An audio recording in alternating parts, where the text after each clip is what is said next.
Palembang, ibu kota Provinsi Sumatera Selatan, sebuah kota tertua di Indonesia.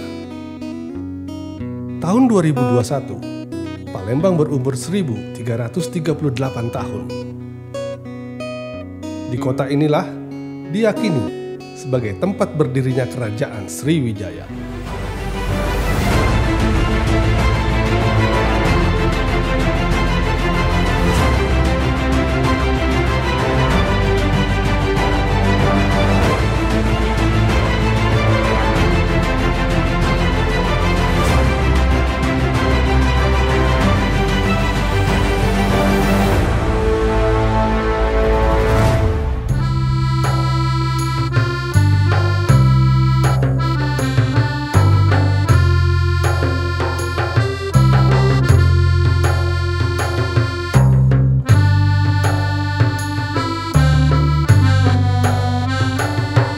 Bukti tertua dari keberadaan kota Palembang di masa Sriwijaya adalah berita Ixing, dan tentu adalah temuan dari prasasti-prasasti yang ada. Ada banyak prasasti di kota Palembang.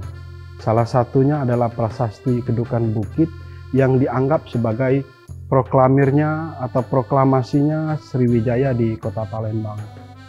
Kemudian bukti-bukti ini juga bisa menginterpretasikan bahwa Sriwijaya atau kota Palembang pada masa Sriwijaya adalah pusat utama dari Sriwijaya. Ini ada prasasti Kedukan Bukit, kemudian prasasti Telaga Batu, dan prasasti Kota Kapur, yang salah satunya ada yang di belakang kita, prasasti Telaga Batu. Lalu kemudian di utara itu ada prasasti Karangbirai yang ada di Jambi. Kemudian ada prasasti Kota Kapur yang ada di Kota Bangka, dan kemudian prasasti Palas Pasema yang ada di Lampung. Nah, selain prasasti-prasasti ini, di Palembang juga kaya akan berbagai temuan-temuan arkeologis lainnya. Salah satu adalah bangkai kemudi yang ada di pesisir timur Sumatera. Kemudian temuan-temuan ini juga diikuti oleh temuan-temuan lain yang disebut harta karun Sungai Musi, seperti guci-guci, keramik-keramik, dan kemudian mata uang kuno, bahkan mata uang negara asing. Ini membuktikan bahwa kota Palembang pada masa Sriwijaya itu adalah pusat perdagangan dan merupakan entrepôt utama, di mana entrepôt ini adalah kota dagang. Artinya Sriwijaya berkembang menjadi kota dagang yang didatangi oleh banyak pedagang asing, baik dari Cina maupun dari Arab dan dari India. Jadi semua jalur perdagangan yang ada di utara yang melewati jalur Cina, kemudian India ke Timur Tengah, demikian juga sebaliknya, itu harus mampir dan harus berdagang di kota Palembang sebagai entrepôt yang terletak di tengah-tengah.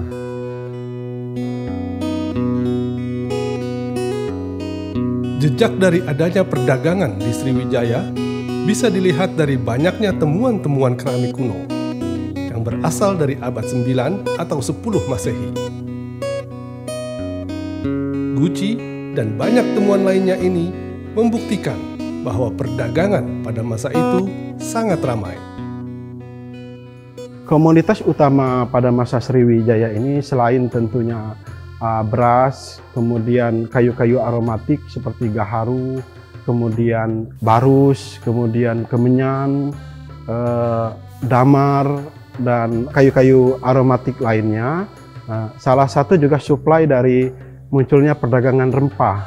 Perdagangan rempah ini tercipta, ada dua hal yang mendukungnya. Pertama, perdagangan dari dalam, dari daerah-daerah uluan yang merupakan penghasil rempah-rempah di daerah uluan. Kemudian juga ada topangan atau perdagangan dari Nusantara yang datang mulai dari Indonesia Timur, dari Maluku, sampai ke Sriwijaya. Jadi semua perdagangan di Nusantara pada waktu itu berpusat di Sriwijaya. Nah, daerah-daerah uluan ini banyak yang menghasilkan rempah-rempah. Misalnya, lada atau merica di Palembang itu dihasilkan dari hampir dari seluruh daerah Sungai Komering, kemudian dari Sungai Musi, dari Linggau, Rawas, kemudian juga ada yang dari Lematang.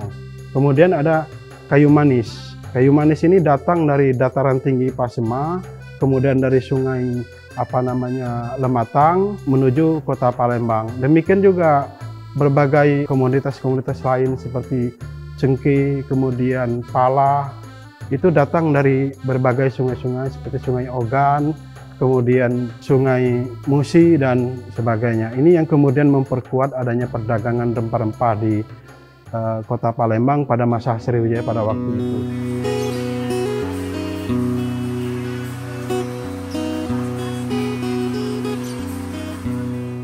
Rempah yang diperdagangkan pada masa kedatuan Sriwijaya memang didatangkan dari luar wilayah Palembang. Pada masa itu, komoditas alam yang diperdagangkan diantaranya adalah kemenyan, kayu manis, kemiri, damar, cengkeh, gambir, gaharu. Pada masa sekarang, sudah sulit menemukan sentra-sentra produksi rempah di Sumatera Selatan. Meski sedikit, ada beberapa orang yang membudidayakan salah satu komoditas perdagangan di zaman Sriwijaya itu.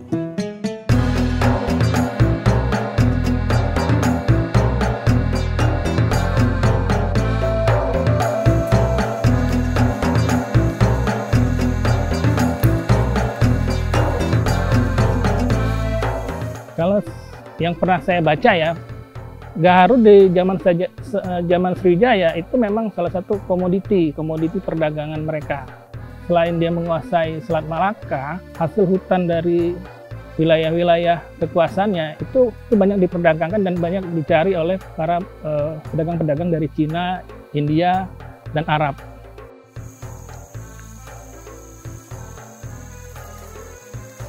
Nanam gaharu kita ini pertama kita tanam sekitar tahun 2007-2008. Awalnya sih sebenarnya kita mau mencari tanaman yang punya prospek bagus selain karet. Kita cari-cari informasi, gaharu itu ternyata mempunyai nilai yang cukup menjanjikan. Jadi saat itu ya kami keluarga besar lah mulai merintis untuk menanam gaharu sekitar tahun 2007-2008. Makanya kita punya ini menanam gaharu ini karena di yang kita tahu tanaman gaharu sejak zaman dulu itu mempunyai nilai yang sangat tinggi gitu. Apalagi ini tanamannya tujuannya ekspor, terutama untuk negara-negara seperti Arab, Cina, dan mereka sangat membutuhkan gaharu untuk penggunaan parfum, wangi-wangian, kemudian juga ritual-ritual keagamaan. Gaharu-gaharu yang ada di kita ini di wilayah, terutama wilayah Sumatera ini dominan jenis-jenis Aquaria malakensis gitu kan. Nah, itu termasuk jenis gaharu yang mempunyai wangi yang cukup merebak lah, dan itu banyak disukai oleh orang-orang misalnya dari Arab tuh. Dan kualitasnya termasuk yang tinggi. Nah, membedakannya dengan gaharu alam itu kalau zaman-zaman dulu kan memang karena dipanen orang nyari ke hutan. Dia proses menjadinya itu puluhan tahun, mungkin ratusan tahun. Nah, kalau budidaya itu nanam kita sekitar mulai dari 0 tahun sampai mungkin 5 tahun kita tanam sampai seukuran sekitar ini ya, itu ya. Nah, itu bisa kita mulai suntik, Pak. Semacam virus Fusarium ini untuk menginfeksi supaya gaharu ini bisa mengeluarkan gubal wanginya.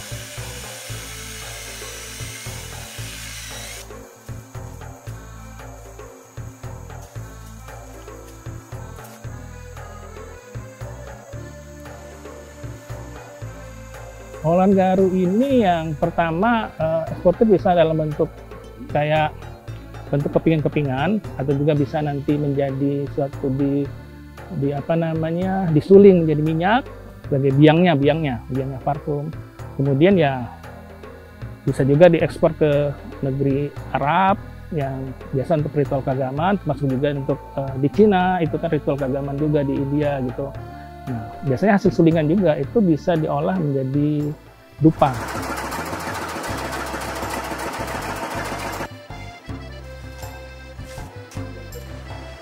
Jalur perdagangan yang dikuasai Kedatuan Sriwijaya membuat banyak kerajaan lain ingin menguasai jalur perdagangan Asia Tenggara itu. Menguasai jalur perdagangan adalah kunci utama kemakmuran negeri.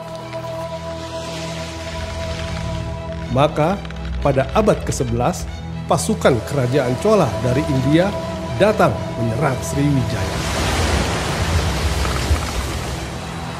Tanpa perlawanan berarti, kerajaan Chola berhasil merebut kekuasaan Sriwijaya. Sriwijaya jatuh.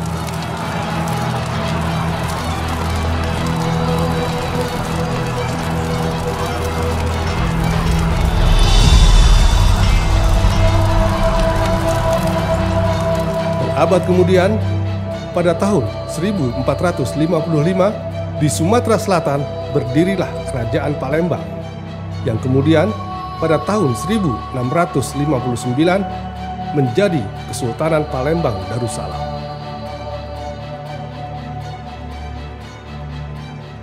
Jadi sebagai penerus Sriwijaya, Palembang kemudian menjadi penghasil lada terbesar di Nusantara pada kurun waktu abad ke-16 sampai dengan abad ke-18. Perdagangan utama adalah lada. Lada ini kemudian menarik minat kompeni dagang baik Inggris yang berpusat di Malaka maupun POC, kompeni dagang POC Belanda yang berpusat di Batavia untuk mencoba berdagang dengan Kesultanan Palembang.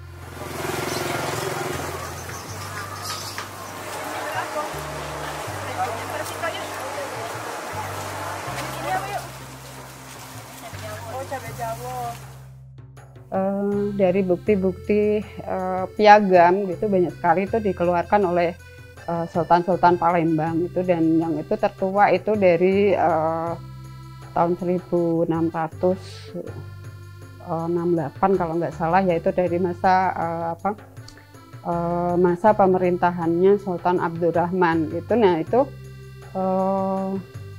layang-layang piagam ini isinya semacam peraturan undang-undang yang dikeluarkan oleh Sultan penguasa di Palembang kepada para penguasa yang ada di daerah uluan gitu.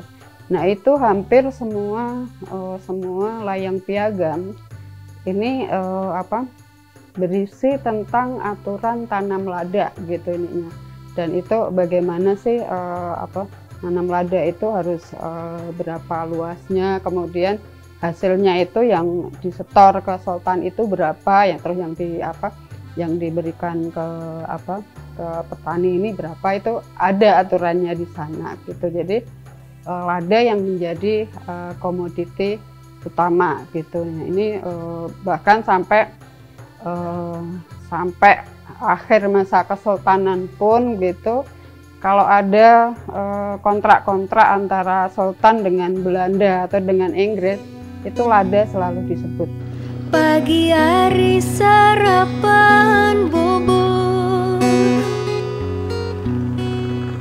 nak minum jahe banyunya tumpah, sangkan dikato tanahnya subur, karena banyak tumbuh rempah-rempah. Sangkan dikato tanahnya subur, karena banyak tumbuh rempah-rempah. Allah kebacanya be.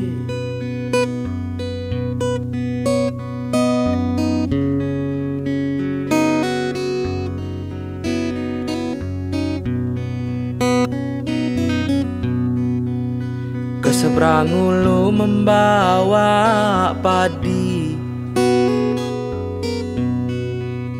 nyeberang musim. Pada zaman Kesultanan Palembang Darussalam, perdagangan rempah mencapai masa keemasan dengan lada sebagai primadonanya. Para pedagang yang datang dari berbagai negara itu biasanya menetap sementara di kota Palembang. Mereka menetap lama untuk memperbaiki kapal sambil menunggu cuaca bagus untuk berlayar. Bener pula, Mang.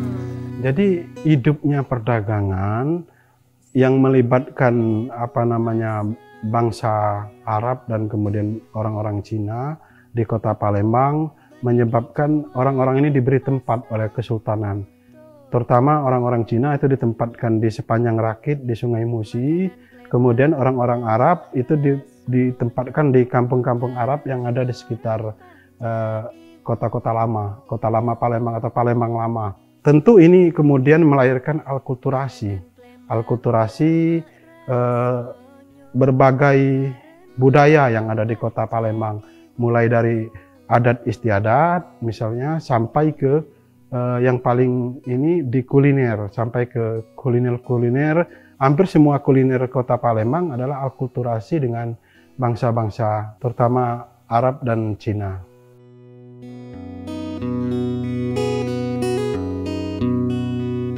Jadi kontinuitas perdagangan di kota Palembang kemudian terus berlanjut di masa kolonial. Jadi ketika Kesultanan Palembang dikalahkan oleh kolonial Belanda di tahun 1821, komunitas-komunitas bangsa asing sudah banyak di kota Palembang.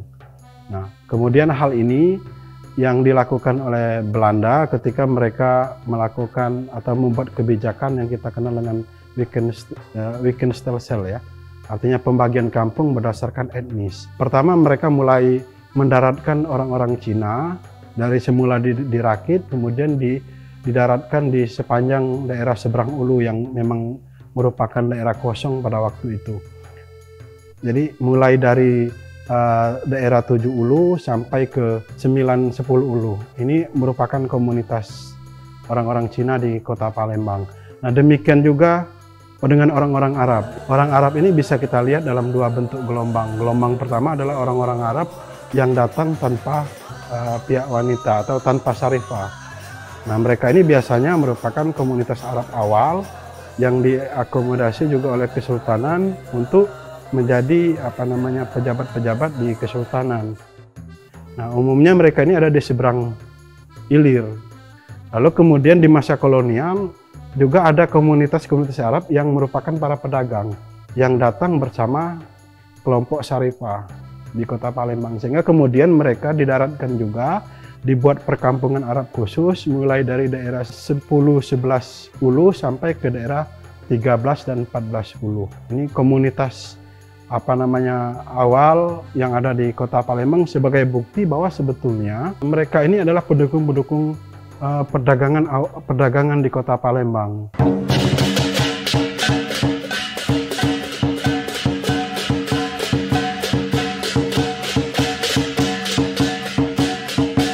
Perdagangan rempah menimbulkan banyak akulturasi budaya.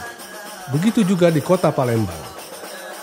Pengaruh budaya itu bisa dilihat dari adanya tradisi, kampung, bangunan, kuliner, dan lainnya. Nah, salah satu misalnya kalau dari perspektif komunitas Arab, terutama dalam apa yang di Palembang disebut dengan ngidang. Secara kuliner, teknik ngidang di Palembang itu sangat terpengaruh dengan pengaruh dari Timur Tengah, terutama untuk acara-acara adat seperti misalnya perkawinan dan persedekatan di Palembang. Ada penyajian nasi minyak yang di kota Palembang yang berbahan utama adalah minyak samin yang dicampur dengan berbagai rempah-rempah seperti cengkeh, kapulada, termasuk lada di dalamnya, sehingga ini kemudian menjadi budaya baru di dalam tradisi kuliner atau cara makan di kota Palembang. Karena bagaimanapun kan akulturasi itu pasti terjadi seperti itu, makanan, pakaian, terus misalnya tradisi pernikahan, musik, tari itu, saya yakin pasti ada pengaruhnya itu, dan itu memang tampak.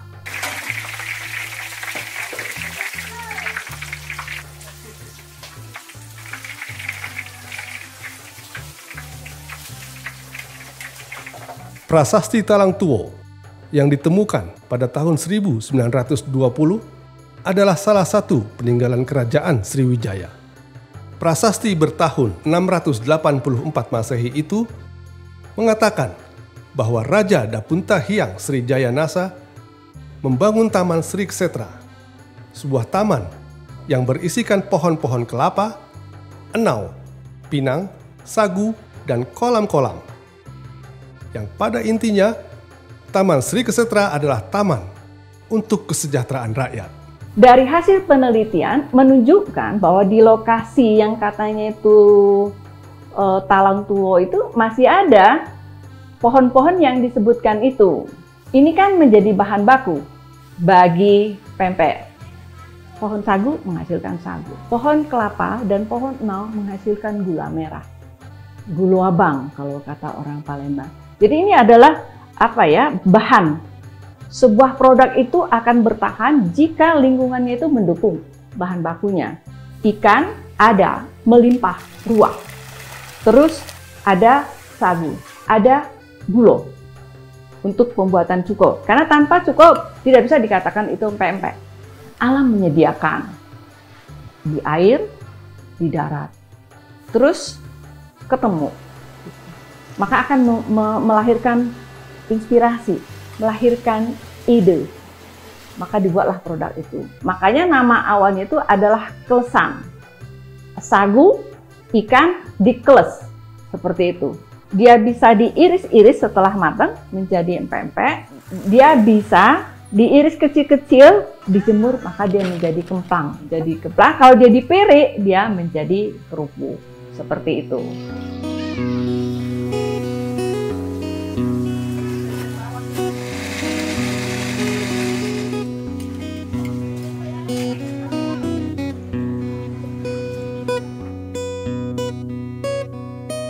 Pempek ini ketika dikomersialkan, kemudian yang mengkomersialkan orang-orang Cina, itu dibuat dalam berbagai variasi. Jadi pempek ini kalau di masa kelasan itu dia dibuat dalam satu bentuk, yaitu pempek lenjer atau pempek panjang. Kalau dipotong dia menjadi kelempang atau kerupuk dikenal saat ini. Kemudian dia variasinya hanya dicampur atau dibuat dalam variasi kuah. Kalau kuah bening itu lebih dikenal sebagai model atau tekwan. Kemudian kalau dia dijadikan berkuah kuning, dia akan menjadi celimpungan. Kemudian kalau diberi kuah merah, dia akan menjadi laksan. Celimpungan, ragit, ya, terus laksan. Burgo, lakso. Hanya beda ini dari beras ya, yang dua terakhir ini. Kalau ini jelas ya, kuahnya itu pengaruh dari India, Arab, seperti itu. Karena kan semua masuk di situ. Di luar santan, cabai, lada, dan lain sebagainya masuk semua itu. Cengkeh dan lain-lain.